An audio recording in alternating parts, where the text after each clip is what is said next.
Mickey Thompson has brought a little chunk of Baja, or off-road racing, if you will, to Anaheim Stadium.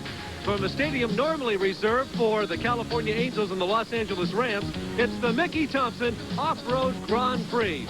And hi, everybody. I'd like to welcome you to Anaheim, California. My name is Mike Chamberlain. I'd like you to meet my broadcast partner tonight, Marty Reed. And Marty, these are some of the slickest little machines you'll ever hope to see. Well, let's put it this way. If you don't like cars that bang into each other, if you don't like cars that have a tendency to roll over, if you don't like cars that go fast and hang it all out on the edge, then don't watch. But if you do, stay with us because we have got a great show tonight. Oh, you got to stay with us for a number of reasons. Let's run down some of the vehicles used here today. We're going to see some motorcycles here tonight. In this division, stadium motocross racing, they call it Ultracross. 250 cc's is the power limitation. Talk about catching some air. These guys go Sky King. They can fly if you put wings on them. One of my favorites to watch, and someday I want to try it myself. They're called the Superlight. They look like a ton of fun. People might know them as Odysseys, but in this racing, they are known as Stadium Superlights. For about $10,000, if you're ready to go racing, this could be your ticket. Another class is called the Super 1600s. What are they all about? Well, this is the closest thing that Formula Racing comes to in off-road championship. These don't look at all like anything you'll see on the street. They are Formula cars with 1,650 cc engines, and believe me, they can fly. Well, this next class, in a roundabout way, are stock cars, but here at the Mickey Thompson Off-Road Grand Prix, they call them Ultra Stocks. Mickey Thompson came up with the name appropriately in 1985. These are race vehicles from the ground up, except that they do have bodies that remind you of cars that you see every day on the street. But other than that, it's a pure race machine. No resemblance at all. And our main event tonight is something called the Grand National Sport Trucks. They tell me 30% of all vehicles sold are pickup trucks. You're going to see some today that are really souped up. Well, the manufacturers, this is an all-out war. I mean, Jeep, Toyota, Nissan, everybody, Chevrolet, they are all here. And believe me, this is where it is for the big dollars, because what wins out here today will sell trucks tomorrow. Boy, that's a good way to look at it. So don't go away. It's all about to start. The Mickey Thompson Off-Road Grand Prix from the Big A in Anaheim. The Mickey Thompson Off-Road Grand Prix Championships are brought to you by Budweiser, the king of beers, and proud sponsor of the 1988 U.S. Olympic team. For all you do, this Bud's for you. Well, parading onto the course right now are the Grand National Sport Trucks. These are the granddaddies of them all, Marty. These are the ones they really come out to see. These are the ones you can see on the highway. They're just souped up. Well, $175,000 is what it cost Ivan Stewart to put his Toyota truck together. These are very expensive vehicles. You cannot buy these in the showroom. And as far as who we should look for in this race, starting position is key. Now, this is 8 laps. Keep your eye on Steve Millen. He's going to be in row 2, but he won this event last year, and he's starting on the inside of row 2. Also, Jeff Huber, he's on the outside of row 1, and he is the defending points champion in the Grand National Sport Trucks. Our third choice, a dark horse, if you want to call it, for at least the first heat. Back in row 3, watch for Danny Thompson in the 4 vehicle. Well, Jeff Huber, the one they're all aiming at, they qualified out here earlier this afternoon, and we were watching trucks going over all over the place. The drivers tell us it is a very tough course. There's no question about it. The hardest part of the course is down by home plate at the Big A, what we call the graveyard. Some of them call it the anthill. Others simply refer to it as home plate. But that's the big area of concern, the one we'll keep our eye on today. These are the Grand National Sport Trucks, and it is underway. It's a clean start. And it is the Mazda truck, Jeff Huber, that jumps out to the lead right away. And he hard takes a quick turn. And look at him pile up as they go into the 180 turn, Marty. Well, we knew that was going to be a tricky area because it narrows down and everybody has to slow down. And some don't want to slow fast enough. Well, we've got a Mazda truck in the lead right now, and Rod Millen in second place in a Mazda also. Mazda's running 1 and 2 right now. You see the fire spitting out of it. Why, Marty? These are Mazda trucks spitting fire. Well, there's not a turbocharger. A lot of fans that follow a lot of our race series might think that is the case, but that is not a turbo. These are carbureted cars that the Mazdas put out so much excess fuel that they actually get hot exhaust into the pipes, and that's what you see, those flames shooting out the back. Well, not only are 2 Mazdas in the lead, but they are in front from BDU. I'm telling you, they have jumped out to it. Jeff Huber and Rod Millen right now hold down the 1 and 2 spots. In the number 3 position is a Toyota truck. That's number 6, Steve Millen, right on the heels of his brother Rod. Yeah, if we get a shot of the second place truck, Rod Millen, you see on his panel there, he's already lost part of his advertising. Well, you can also see a truck. We got a Jeep that's dead in the water right now. So they try and encounter the turn as if it's not hard enough. They've got to guide themselves around the Jeep truck that's now coming back on the course. But there's the leader right now in the Mazda truck. That was Al Arciero in the Jeep that had stalled, and his teammate Walker Evans also stalled, but both are back underway. Again, this is still a Mazda-Toyota battle. Mazda's running 1-2, but look out, here comes Steve Millen, putting a hard charge on the outside. Not only that, but he's putting a charge on his very own brother, trying to overtake Rod Millen at the moment. And we'll see what happens as they head to the graveyard, the trickiest part of the course. They call it the anthill. You just have to bounce your way through it, yet try and find a line through the turn. And Hubert does it successfully. Well, you mentioned Rod and Steve Millen, brothers off the racetrack, but I guarantee you they both want to win because you don't get the kisses from the trophy girl for finishing second. Well, Jeff Hubert wears that #1 proudly on his Mazda truck right now, the overall champion on the off-road circuit last year, and he's back to defend it again. This is the first stop of a 7-city tour that the Mickey Thompson Off-Road Grand Prix will take on. And Hubert maintains the lead as they go down the back straightaway right now, and there are 2 jumps they have to encounter, and the Mazda trucks just continue to run flawlessly. Extremely clean right now for both the Mazdas. Jeff Hubert, if you notice the way, the difference he takes that line through the graveyard area is really super. Look at the way that he is clearing that jump. These guys are phenomenal drivers. Never kid yourself. These are the class drivers of the field, and these guys know exactly what they're doing. Look at the Millen, still battling for second place over there. And for a second, I thought Steve was going to get the inside line. All the while, Jeff Hubert just continues to open up a bigger lead. Here we go through the graveyard again. Well, we only have 2 laps remaining in this. The Grand National track. Here's the white flag signifying the last lap now. Number 21, Rod Millen with the lead. And that is Steve Millen, his brother, right on his tailpipes.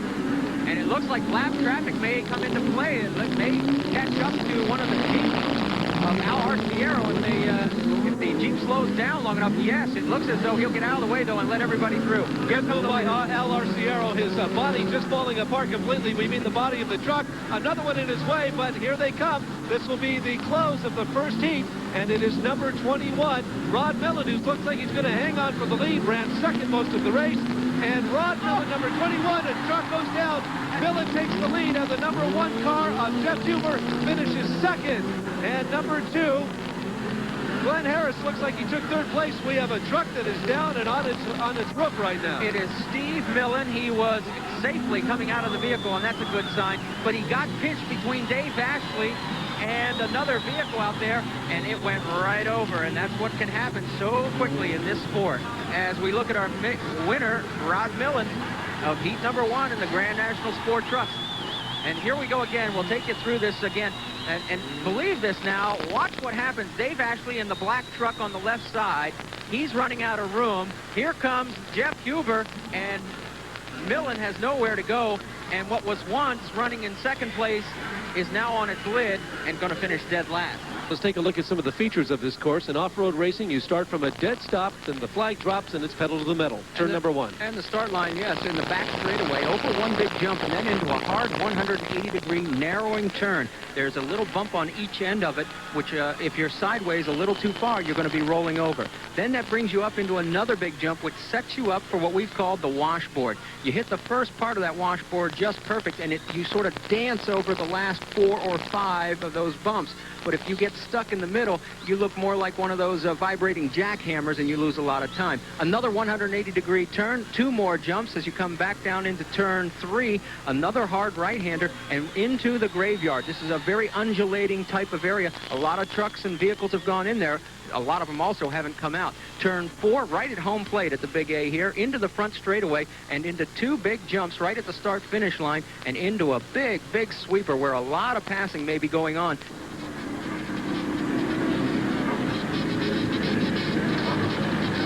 Heat #2, the even qualifiers. There's our inside cam. Isn't that a sight to see? As they come out of the course, getting ready for heat #2. It's an 8-lap event. We're looking at the unlimited Super 1600s. Marty Spitz. That's Bobby Gordon's car, and Bobby is going to be on the front row and got to be one of the people to watch. Finished second in the points last year. Son Robbie will start in row 2 in the #4 vehicle, and then in row 3, keep your eyes on Greg George. Bob Gordon lists his age as 39 plus. I'm not sure how to take that, but there goes the green flag, and they run out. It's the number 22 car of Mitch Mustard that jumped out to a quick early lead, but there's a car on the inside, and Mitch Mustard makes the far turn, and he's our early leader. In the number 2 slot is the number 10 car of Jimmy Nichols. They call him Jammin' Jimmy, and he's jamming it right now, trying to overtake Mitch Mustard, the Super 1600s, the formula cars of off-road racing. Mitch Mustard maintaining a nice lead here as they go through the graveyard. Jimmy Nichols behind, and look, there's the in-cab car of Bob Gordon right now. You can see the bouncing around they do, Marty. Yeah, I hope you didn't eat anything before tonight's event. That'll shake it loose, I guarantee it. Well, speaking of eating, Mitch Mustard maintains the lead on the far side of the track right now as a gust of wind blows through the Big A here in Anaheim, California. Mitch Mustard jamming Jimmy Nichols in second place right now. And in third place is the number 2 car of Bob Gordon. So there's the car with our camera in it, and that kind of sets the scene. Mitch Mustard, look at him as they bounce through the graveyard area of the track, the roughest area, no doubt about it. And it looks like Jammin' Jimmy's going to make a move here as they go up and over. He's got the inside track, but he got too much air and couldn't maintain it. Mitch Mustard maintains the lead, the Super Unlimited 1600s heat race number 2. We're going to go back inside with Bobby Gordon running in third place. Look at the way his head just gets bounced around inside the vehicle. You wonder sometimes how these guys maintain focus. I got to tell you the truth, sometimes they can't maintain focus. That's how violent it gets. One of the cars that we'll talk about a little later has a computer, and they measure that these vehicles withstand a pounding of up to 4.5 Gs. It's amazing. You notice his hands always stay on. The only time they take their hands off the wheel is if they have to shift up or shift down. Mitch Mustard still in the lead. Jammin' Jimmy running number 2 right now, and Bobby Gordon number 3.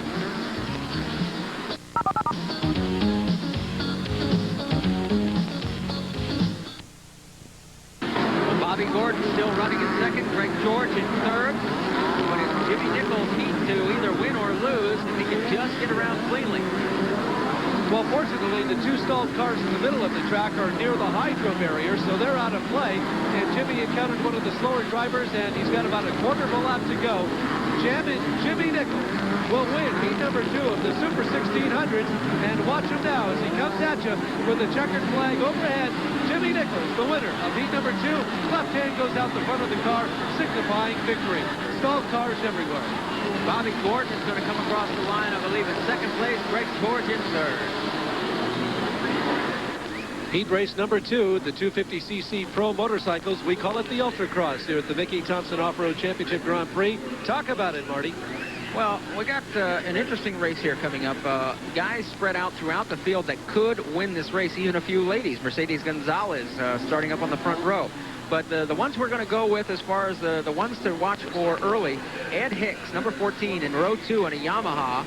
Then in row number 4, Johnny Nelson, number 3 on a Kawasaki. And then back in row 6, Chris Young, another Yamaha, number 17. Number 41 in the front row. He is 6 feet 4 inches tall. His name is John Too Tall Dog, and he will jump into the early lead as we come out. No, it's Mercedes, the female racer, who takes the early lead but drops into second place. That is number 12. I'm having a hard time seeing it as they go. Eddie Hicks on the Yamaha. Eddie Hicks in the lead right now. On the Yamaha, Eddie Hicks takes the early lead. Lap number 1. 27 in second place. Gordon Ward made the jump from row 4 all the way into second spot. Gordon Ward running second right now, but it is in number 1st place, the motorcycle of number 14, Ed Hicks. And look at the air that he gets as they fly over the. This is the one the crowd loves. Let me tell you, they ignite when this goes on. Ed Hicks right now is the leader after lap number 1, and they head back out for lap number 2, and they encounter right off the top the graveyard, the trickiest part of the course. They have to figure out all the moguls, and once they do, they have to turn a sharp left turn, and Hicks almost goes down, but they keep it going. That's Hicks in the lead, number 14. In second place is number 27, Gordon Ward. Jim Holly in third place, and he had trouble in an earlier portion of the course as well. He almost went down. He's running third right now, but Hicks makes a nice hard left turn. Oh, and they collide as they go into that far left turn. We've got one rider down on his stomach, and they're both up. They're both safe right now. On On the other side of the course, it is Hicks running right now with 5 laps remaining. One of those riders involved was Chris Young, and I'm trying to find out. It looked as though it might be Kelly Andrus, the other one. Both riders are up, seem to be okay, but they're having trouble getting their bikes started. This is called the Ultra Cross, and it ignites the fans here at the Mickey Thompson Off-Road. Ed Hicks, the leader right now. It is number 28, Jim Hawley, that has moved into second place right now as they make a quick 180 turn, put their left foot down for guidance, and then they put their pedal to the metal as they grab air on the far turn. Ed Hicks is running just a phenomenal smooth race right now. Doing very well, and it looks as though he gets more straight line speed than second place right now with Jim Hawley. Jim Hawley's making a move on him. He's sniffing his tailpipe right now. He's that close to him as they both plant their left feet and head into one jump and a second jump. We'll call this the switchback as they make another 180 turn. Now they encounter what's known as the washboard. And it's here you want to be careful. Be careful. Be careful. They do. They negotiate it together. Up and over. They make another 180 turn. And it is Hicks and Hawley going toe-to-toe right now. Look at the air. Hawley's going to take the lead on the inside track, Marty. A couple of Yamahas going nose to tail. And whoa, what a move by Hawley. So it is Hawley right now in the lead. Jim Hawley and Ed Hicks in second place. No mistakes in this part of the course, especially for Hawley. He's got the lead. Ride a smooth, conservative race from here on in. It's Hicks who's going to have to gamble. Hawley's got the lead. And now that's Madsen coming up in third place. He was charging for a second there. Black traffic's going to play a key role as we come down to the factor. At the end of the race here, it looks like it's going to be a 1-2 finish for Yamaha. Here comes Jim Hawley as he encounters the last turn of the race, and he is going to get a checkered flag. Jim Hawley and Ed Hicks finishing 1 and 2. And then Dean Madsen coming from the last row to finish in third place.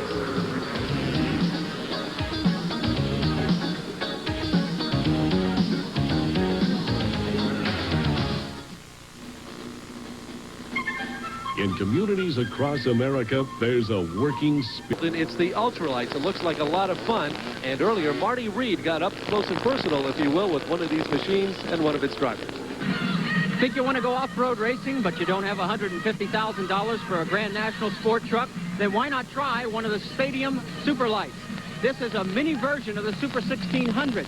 They'll still go just as fast, but the budget is only about $10,000. Now, you say these are for short people only? Well, Rory Halladay finished third in the points last year, and Rory, it takes a little time for him to get in and out, but he's 6'3", and he handles it quite easily.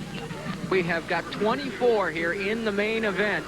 And with 7 laps, that is enough time for somebody further back in the pack to make the move up the front. Well, the crowd at the Big A, they have declared it a sellout, which is somewhere around 63,000, I do believe. And it's good to see it. I'm telling you, I've covered games here before with the California Angels and the Los Angeles Rams that can't sell out. Well, on your mark, get set, go, and there they round the first turn. It's the number 52 car of Richard Obliero that takes the early lead as they go down the 180 stretch down the back road. This is the Superlight, number 52, an unsponsored car out there right now, Marty in the lead. Yeah, and the question will be how long can he hold on to it, because he did not have a real great first heat. And breathing down his back. It's Rennie Awana, the Hawaiian from Kailua, Hawaii. And, well, you called that one right off the top. He's not even going to make it out of the first lap. Yes, he is. I can't believe it. Richard Obliero comes out with the lead after lap number 1. And in number 2 position is the black car, the Ronnie number Pierce. 1 car of Ronnie Pierce, Rocket Ron Pierce. And Rory Halladay are in third place, so watch out. And look on the inside. Is that Russ East moving? It's the number 7 car of Russ East. There's no doubt about it. And he's gone all the way to second place. But right now, the lead belongs to Richard Obliero. Well, it used to belong to him, forgive me. I think that's Russ that took over the lead just like that. The number 7 car of Russ East. And Rory Halladay took advantage of the move to move into second spot. Obliero is in fourth, now in fourth as moving on the inside. And oh, Ronnie Pierce gets boxed in and tied up there for a moment, back in third place. Well, Russ East continues to maintain the lead. The young driver out of San Bernardino, California. When he's not driving, he's playing racquetball, they tell me. Right now, he's in the lead. The Superlights, and this is the finals, and the number 3 car in the background. Oh, we saw Sean Balfour. He's just going along for the ride today. Russ East is in the lead. Rory Halladay running number 2. and the number 9 car of Rennie Awana, number 3. We've got a stack up here. There's that guy we had leading the race early on. Richard Obliero has now caused nothing but traffic problems out there. Yeah, he and John Schultz got tangled up, but everybody's back underway. This is really a two-vehicle race right now as we move back up. Russ East in front of Rory Halladay. This is a 7-lap event. And the good news about Russ East is that he's in that kind of that purplish colored car, easy to spot, even from up here high atop the Big A in Anaheim, California. Well, both guys are driving Briggs-built machines, so pretty even up should be, at least as far as the design is concerned. Russ East is coming into the part of the course that we call the graveyard. We've seen a lot of cars go into it, especially during qualifying, and a lot of cars not coming out of it. That's home plate area of the Big A. Russ East now with 3 laps to go has about a 3-vehicle car lead over Rory Halladay. Well, Russ is driving a very smooth race right now. They know how to find the lines, and look at how they look at that 180 turn. Oh, and he goes over on 2 wheels, almost hits the side. Halladay dang near took advantage of it. They are axle to axle as they come down the washboard, go to the switchback, and look at Halladay try and find the inside line again. And he may be able to do it if he can just get his nose in front. No, won't be able to, as Rusty shuts the door into turn 4. That's about as close a lap as you'll ever want to see in racing. And again, he goes way outside. Halladay this time does take the lead, and this time you better believe, oh, I can't believe he didn't take the inside line. Rory Halladay now the leader. Russ East on his tailpipes. 2 laps remaining, and these are the stadium superlights. And lap traffic may play a key role in this event. Look at what are in front of him, 2 slower vehicles. And Halladay gets both right out of the way by East. Oh, that was a bad move. There's a lot of heavy traffic in there, and Russ East now has taken the lead on a small mishap for Halladay. Now look at Russ. Watch him use this car in between them to throw Halladay into a tailspin, and it worked. Russ is opening up a big lead. Russ East in the purple car, the number 7 car. Halladay manipulates around him. 2 laps remaining. There's the white flag wearing down to the final lap, and Russ East, the crowd is on their feet watching this one, the Superlights Big A in Anaheim, California. We've seen the lead change hands twice in this race. Rory Halladay has to put it all out as he comes up onto this washboard area this time. Now he got a little high outside. He's got to get the inside line, especially coming out of this turn and into the next one.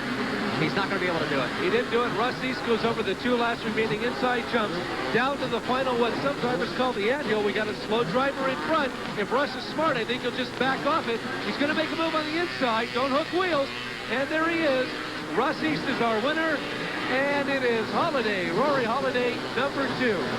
And the number 1 car, I believe it is it not? Yes, Ronnie Pierce will finish Ronnie third. Pierce finishes 3rd. Rocket Ron finishing 3rd today. There's your winner, Russell East, the winner of the main event of the Stadium Superlights, the Big A in Anaheim, California.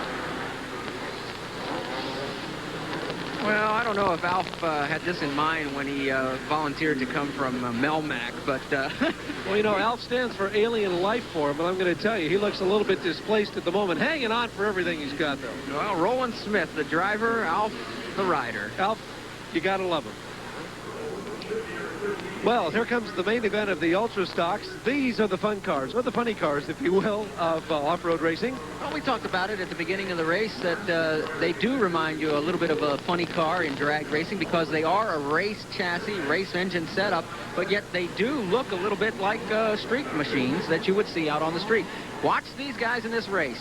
In the middle of the 3rd row, Greg George in a Funko, Ken Kazarian in a VW, and Jeff Elrod in a Scirocco.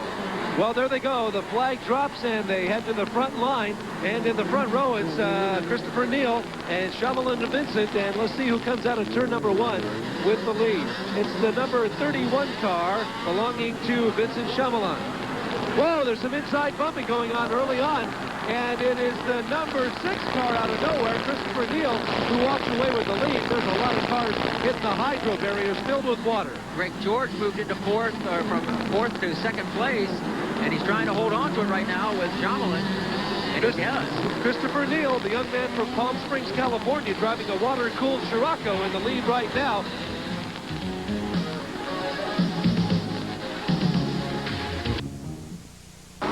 But it is Greg George who is maintaining a lead, and every time he goes around, he picks about another 2 or 3 seconds up on the number 2 and 3 drivers. So he's told he has 2 laps remaining, and there he goes back out for the final course. And wait, here's the race for second place, and look at him fight the number 6 car of Christopher Neal and Elrod trying to fight for second place. That's the battle right now, Marty. Neal in the VW, Elrod in the Scirocco. And that battle is going on as we're back up front. And look out, here it is. This could be the big opportunity. Here's the washboard we talk about it. If you're going to make a mistake, it could happen here. It's a very tight turn into the corner. But, a nice move by Elrod. They scraped some bumpers on that one. Christopher Neal. Whoa, and Elrod's still trying to find it. Look at them bump their fenders together as they go through the graveyard. Elrod's going to come out of this thing in second place. Can you believe that action? Spectacular move by Elrod with 1 lap to go. As he takes over second place, he has no chance of winning, as that is your leader up front with a big, big margin, Greg George. But Elrod, what a pass on the outside of the graveyard. And look, there's Christopher Neal. He's way back at third now, and he's got tire problems. His left rear tire is shredded. Well, he's going to finish the race, and I think he might be able to hold on to third place. He may get caught, but here is your winner as he's coming up around the last turn. And uncontested, we might say, it is Greg George going in for the checkered flag. In second place is Elrod. Jeff Elrod drove a phenomenal race. It was a thinking man's race. Look at the number 3 car. If we can get out to him right now, Christopher Neal. Man, he is hobbling in. You talk about coming in on a wing and a prayer. Look at that shredded left rear tire. And he manages somehow to bring it, Christopher Neal, to a third place finish. What great driving. What a race. What a race. Watch what happens as we're coming down through the washboard. Now remember, we told you that this sets you up for the rest of the turns in the sequence, coming back to the start-finish line. And he gets a great inside move, cuts down on the inside, Elrod in the number 2, VW. Then watch the move as he maintains the outside line. And this is the first time all day long that anybody's been able to make it stick. They make contact a little bit hard there, and Elrod dances his way through turn 5, and from that point on, you can see where the tire finally let go on Christopher Neal's car, allowing Elrod to slip on into second place. Marty, let's talk about what I think is one of the neatest things going on here tonight. It's an actual chance to go down on the course itself and meet the drivers. Imagine going to a baseball game. You never get to go out on the field and shake hands with Reggie Jackson, or to a football game and actually meet Doug Williams or any of the players. Here you can go down and actually meet them. Well, you can do that if you're willing to spend a couple hours with the police department. But you're right. In off-road racing here in the Mickey Thompson Off-Road Grand Prix Championship Series, this really is a unique idea. Actual time set aside for the spectators to mingle with the drivers.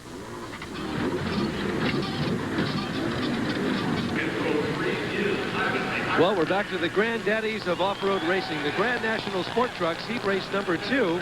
And Marty's going to set the scene for us. It's an 8-lap race, and this is very exciting. I love to watch these pickup trucks. We told you that these guys would get all the fenders and everything put back together, and sure enough, everybody has. Keep your eyes on the front row. Glenn Harris will be starting on the pole in the number 2 Mazda. Now, he finished second in the points last year to teammate Jeff Huber. Huber's going to be on the outside of row number 2. And then back in row number 3 in the Toyota, Iron Man Ivan Stewart. He got his nickname because he drives the Baja 1000 alone. Nobody gives him any relief.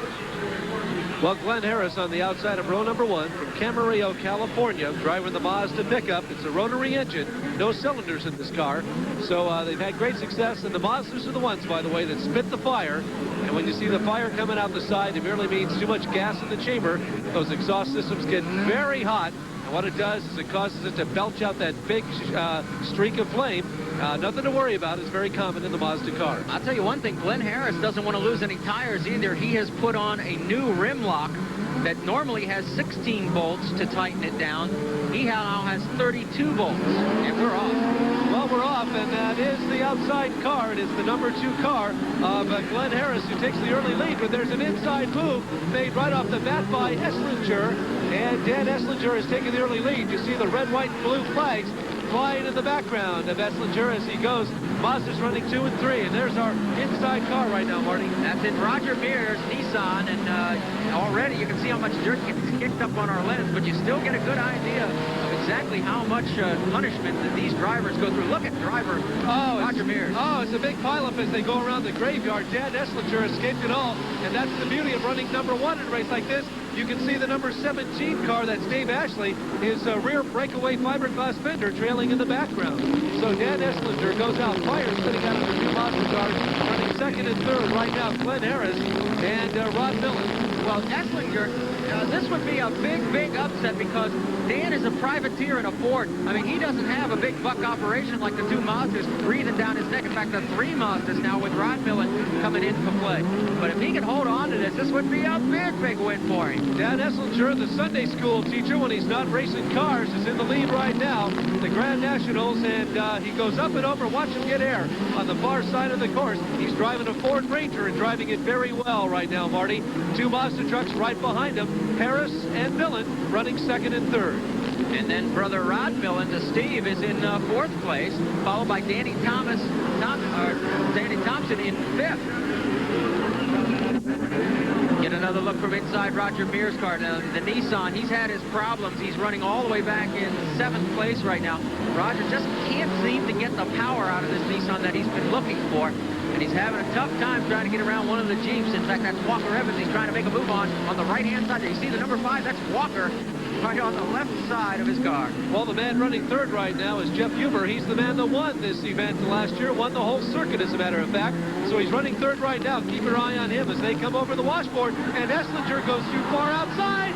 And it is the number 2 car, Glenn Harris, that took advantage of a mishap. A bad move by Esslinger, a good move by Harris. Absolutely, and right now, Dan is going to have his problems trying to keep Jeff Huber from taking over 2nd place. These cars are capable of 125 miles an hour. They'll only hit speeds at tops here on the track of about 60 to 65. Glenn Harris is new leader after that big mistake by Dan Esslinger, which allowed Harris to just walk in and to come through the back door and take the lead. We have 4 laps remaining in this, the grand daddy of them all, the Grand National Sport Truck event. Glenn Harris in the lead. In the number 2 position is Esslinger. Number 3, and trying to make a move, is Jeff Huber, and look at him on the inside, the race for number 2, and Huber could not find any room. Esslinger simply cut him out at the end. 2 laps remaining. The number 2 car is in the lead right now. Glenn Harris, all he's got to do is run a smooth race and let it all happen as he goes over the far side of the course. Fire spitting out of his exhaust pipes right now. Esslinger trying to come back and take over that number 1 spot. I'll tell you, back in the battle for 6th and 7th place. It is going into turn 1. Roger Mears and Steve Millen just banging on each other. And an unbelievable battle. And look at the shot that we hope we can see this. These 2 are really leaning on each other. And Roger Mears' truck is falling apart. It looks like shredded wheat out there. All the body panels are just shredding off. And you can see how close he is to closing in on Steve Millen. Well, there's the shot of, oh, look at Mears' car. It just looks like a ratter tag doll. I'm telling you, it's just beat to bump here. But out in the lead is Glenn Harris. He's very proud of his new suspension system, and it seems to be holding up rather well here today. Dan Esslinger in 2nd place, and it's the number 1 car of Rod Millen running 3rd right now. The Mazdas, a fine showing as we get down to as they come up to the start-finish line. 1 lap remaining. There's the white flag signifying 1 lap to go. Even a 2nd place finish would be a big victory for Dan Esslinger. Esslinger once again driving the Ford Ranger, and he's tucked in between 2 Mazdas right now. Glenn Harris on the far side of the course. Now let's watch him as he comes down the washboard. Here's where you win or lose it. Take 5 of those jumps at once, and you've been successful. Now he rounds the switchback. The battle for 2nd place. Well, Esslinger dropped back, and it's going to be number 1 and 2 Mazdas here. It is Glenn Harris, number 1, and Jeff Huber running 2nd, both driving Mazdas. So a fine showing for the Mazdas in the Grand National Sport Truck. Heat race number 2. Harris number 1, Huber number 2, Esslinger number 3. And Esslinger, you know, let's not take anything away from him. Those 2 brief little mistakes at the end of the washboard, but other than that, the privateer drove a spectacular heat. Let's go back and pick up the pass at the very end of the race when Dan Esslinger lost 2nd place as Jeff Huber managed to get the inside line at the end of the washboard. And that's exactly where Esslinger lost 1st place to eventual race winner Glenn Harris. And from that point on, it was all Mazda.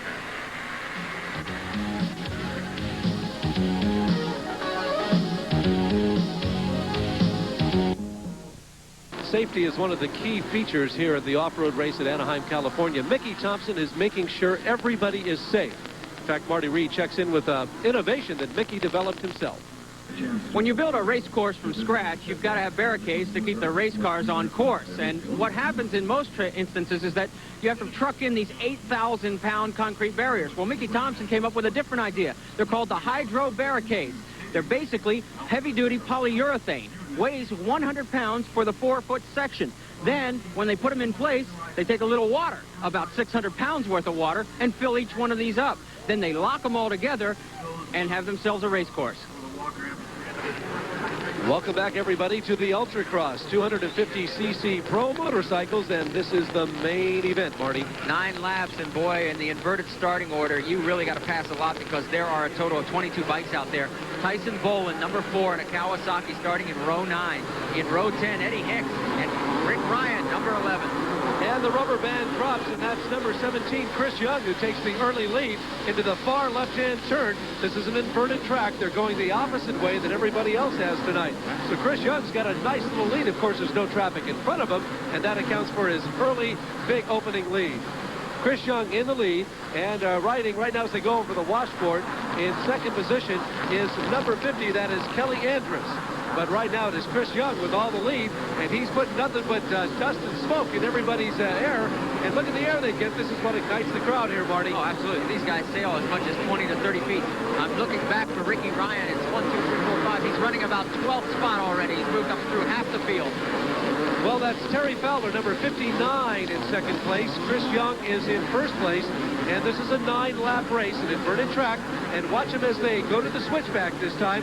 And now they go over the washboard. Here's where you win or lose it, according to Marty. But nonetheless, he encounters it well. He goes up and makes a big aerial, a big 180-degree turn. And here's the part that ignites the crowd. They get air, ladies and gentlemen. This is what they come for. This is what they love.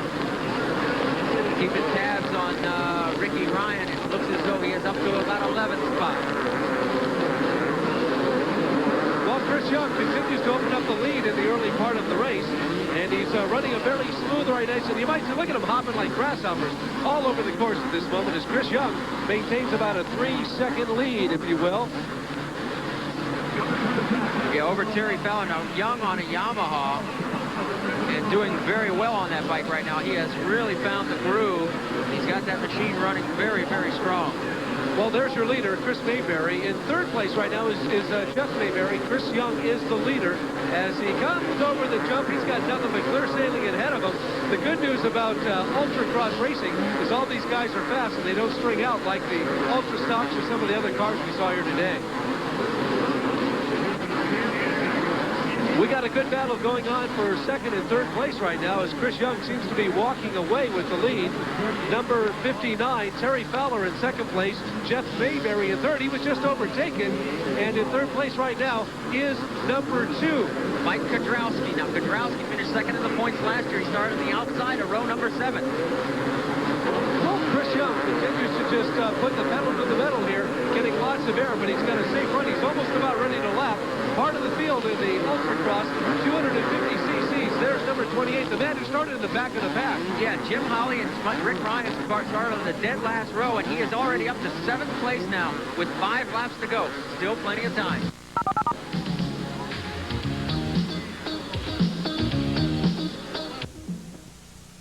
Marty running a very smart race right now, not too tricky, nothing testy, just doing a very conservative race. 4 laps remaining. Number 36 took a dumper off of his bike, and that's Denny Stevenson, but he looks like he's okay. And there's number 14, that's Eddie Hicks, one of our guys to watch. So Eddie not going to win tonight. Eddie Hicks down in the dirt right now, so the race continues. And Chris Young, again, going over the washboard area, is just simply running a fine race. Mike Kudrowski in second place is trying to close up the distance. There he is. You see just the back of him, the number 2. He has taken over command of second place and is zeroing in on Chris Young. Here comes Chris Young right now. He's going to go over the first jump, and he heads out. He has got 4 laps remaining, a 9-lap race. Jim Holly has moved all the way from 21st to 6th position. We'll bring you up to date there. There's Jim Holly. He is putting on one heck of a ride. And he's wearing the banner because, again, he was one of the best qualifiers. And the banner is just to help the crowd recognize him as he works his way around the crowd. So that's Holly. Well, Chris Young is still our leader. There's no question about it. He's running a very smooth race, making all the right moves, if you will. Mike Kudrowski in 2nd place, trying to close the distance. Mike Kudrowski, by the way, is from Canyon Country, California, nearby, and he's a surfer. He's riding a Kawasaki bike right now. Chris Young still making it look good, though, and making it look easy, if you will. Goes through the switchback, encounters the washboard, and watch how they carefully, meticulously work their way over that as they go into a big jump, and they'll do a 180 turn. I'll tell you, that's where Mike Kudrowski is picking up a lot of time and distance on 1st place. Chris Young, he's doing a better job of coming through there. But Young seems to have more power on his Yamaha in the straightaway. Well, Kudrowski grew up in nearby Canyon Country. You saw the white flag signifying one more lap to go. And look at Kudrowski move in on him right now. We're going to have a hot finish for 1st and 2nd place. Chris Young is the leader. Mike Kudrowski is in 2nd place.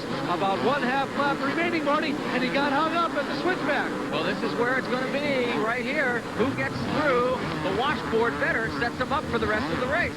Well, they make the big sweeping far turn. They'll go into one more aerial display for the fans here at the Big A in Anaheim, California. And Chris Young looks like he's going to bring it on home. Here comes the checkered flag for Chris Young. In 2nd place, Mike Kudrowski. So Chris Young starts on the pole and goes the distance to take home the main event in the Ultracross 250cc Pro Motorcycle event. Chris, congratulations. A great race tonight. Thank you very much. Everything went, I kind of had some trouble in my heat races and kind of got off to a bad start, but I kind of put it together in the main event and went wire to wire for 1st overall tonight. You were the only one to do that tonight, to take the lead from the very drop of the green flag and right up to the finish line. Did you ever feel like the snake was going to come up and bite you?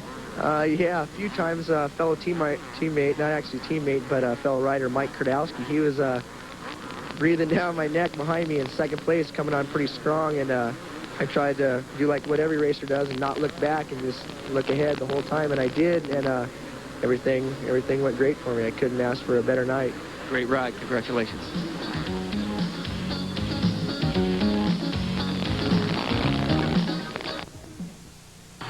Well, Marty, here we are. It's the granddaddy of all the races today. It's the Grand National Sport Truck, the main event. And I'm telling you, this is a star-studded field. And there we are inside the Nissan of Roger Mears. And Roger's going to be starting in the 5th row in 10th position. There is the Nissan Roger Mears. Now, that is from the last heat. Okay? You can see that it looks like shredded wheat, right? Now, in less than an hour, this is the new improved model. The body panels can be changed just that quickly. You know what it's called? It's called cosmetic surgery. I guarantee you that in this event, none of these trucks will come back the way they look right now. Well, Marty, here we go. This is the reason they all showed up tonight. It's the Grand National Sport Truck. These are the big boys, and this is why they're here, and the flag drops. And it's Danny Thompson in a Chevy, and it's Walker on a Jeep, and they're fighting for the 1st place, and it's Walker who's going to walk away with the lead. Walker Evans walks away in a Jeep with the 1st lead as they go over the washboard, Marty. And more importantly, one of the Mazdas, Glenn Harris, got bumped way out on the outside. He's all the way back to about 6th place. Well, it's the Heartbeat, the Chevy, in 2nd place right now, but a Mazda going to make a run on him. And that is the number 21 car of Rod Millen, who looks like he's going to overtake 2nd place. But Danny Thompson's not going to let it happen. Look at him fight for 2nd place. Oh, and bumpers falling off everywhere as Walker Evans maintains the lead in his Jeep. And we've got a car that goes over. That's the car of Danny Thompson. The Heartbeat of America is on its side. Another car dead in the water. That's Steve Millen. And Walker Evans had to negotiate that as he comes around the turn. So number 21 is Rod Millen in 2nd place. And look at the car. That's the Jeep. And that's Al Orsiero, who's just gone over on his side down in turn 1. This is inside Roger Mears' car. We told you that the vehicles here, they would lean on each other a lot, and it's already come out here in the first 2 laps. And Rod Millen is our new leader. These are cars that have the agility of a sports car, the endurance of a tank. as you can see that out here tonight at the Big A in Anaheim. Well, Number Walker, 21. Go ahead. That's okay. Walker Evans has not gotten that Jeep sorted out yet. There's a big tie up here. Now, this could really be trouble if one of these guys gets a little over anxious, but everybody seems to be going through in a single file.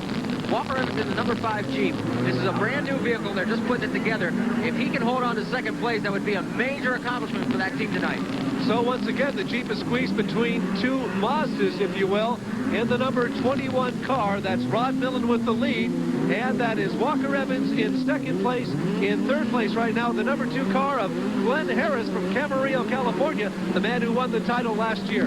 Back inside with Roger Mears, and Roger taking some air right there as he is back well out of the running as far as a chance at winning tonight's event. But look at the angles that he's getting on some of the action inside the vehicle.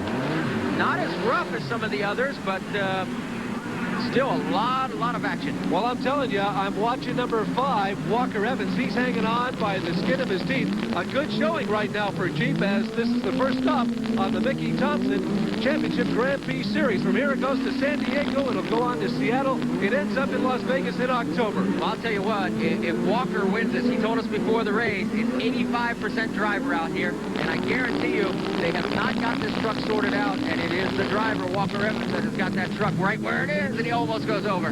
Rod Millen is the leader right now. 21, driving a Mazda. You see the fire belching from its mufflers.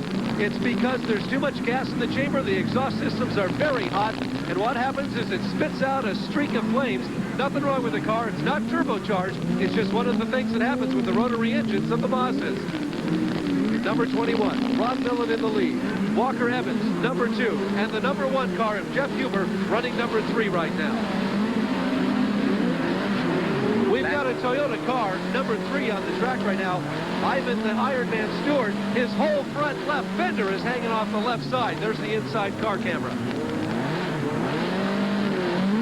Coming up on one lap, and this is fender-to-fender action. Well, it's Rod Millen with the lead, and if he can hang on, he's going to take a Mazda to a victory. Number 1 right behind him is his teammate Jeff Huber, and then Ivan Iron Man Stewart running number 3. Look at the jam over there as they have about a half a lap remaining. And Rod Millen, all he has to do is confront the washboard, turn around to the switchback here, and look at him fighting for second place. Look at Iron Man Stewart try and make a run on it.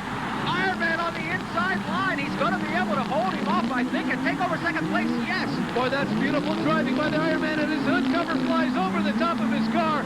Rod Millen, number 1, Stewart, number 2, and the number 1 car of Jeff Huber finishes number 3. This is what it's all about, Marty. And the crowd is on its feet. Now, let's go in the last lap again and get another look at it. It deserves another look now. In front is Rod Millen. Then Iron Man Ivan Stewart just out of your frame. He's going to take the hard line to try and get around Jeff Huber. He establishes position, somehow manages to stay outside there. That is awfully loose terrain. And now he's got the inside line going into turn 4. He's able to hold on to it. Then watch what happens as the hood literally blows up into the Iron Man's face. And it goes off quickly. That's the best thing that could have happened. And Rod Millen wins for Mazda. Toyota finishes second, and that's big for the Manufacturers' Point Championship, and another Mazda in third. We want to thank you for watching our show tonight, and we hope you'll be back with us next time we're on ESPN. We want to remind you, the Mickey Thompson Off-Road Grand Prix Championships are brought to you by Budweiser, the king of beers, and proud sponsors of the 1988 U.S. Olympic team. For all you do, this Bud's for you. This has been a presentation of Bud Sports in cooperation with ESPN.